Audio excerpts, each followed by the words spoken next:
City India news, महाराष्ट्रातील लोकप्रिय news channel.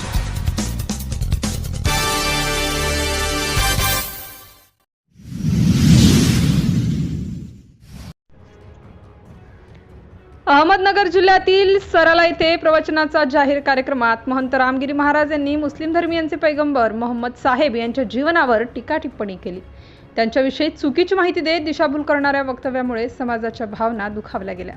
तसेच दोन समाजात तेढ निर्माण करण्याचा जाणीवपूर्वक प्रयत्न केला गेल्याने भविष्यात पुन्हा असा प्रकार घडू नये, दोन समाजात तेढ निर्माण करणारी व धार्मिक भावना दुखावणारी कृत्य करून होऊ नयेत यासाठी महंत रामगिरी महाराजांवर कायदेशीर कार्यवाही करण्यात यावी असे निवेदन 18 ऑगस्ट रोजी साखरखेडा ठाणेदार गजानन करेवाड यांच्याकडे सुपूर्द करण्यात आले।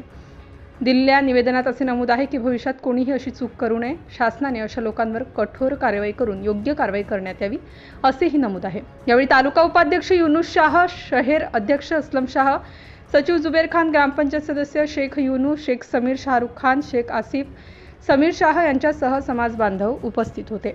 सिटी इंडिया न्यूजसाठी सिंदखेड राजा प्रतिनिधी जुबेर शाह। अस्सलाम वालेकुम, मैं तालुका उपाध्यक्ष यूनुस शाह लाल शाह।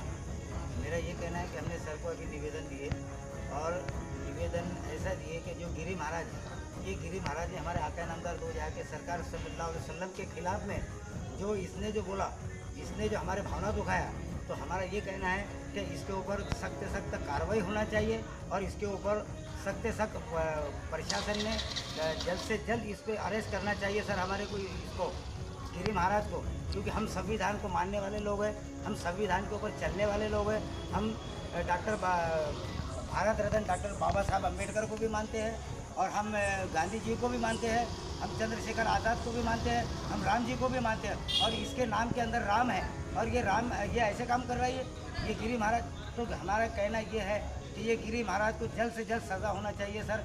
जैसे कि हमारे उलमा इकराम है, उलमा इकराम ने क्या किए, एक शेर बोले थे, एक शेर के ऊपर हमारे उलमा इकराम आज भी 6 महीने से सज़ा काट रहे सर, आज भी 6 महीने से सज़ा काट रहे सर। जबकि 6 महीने से सज़ा काट रहे, इनको क्यों नहीं रिहाई मिली? जबकि हमारी फरियाद ये है कि इसको भी सज़ा मिलना चाहिए और इसको जल्द से जल्द इसके ऊपर एक्शन लेना चाहिए गवर्नमेंट ने। बस इतना कहकर मैं अपनी बात ख़त्म करता हूँ।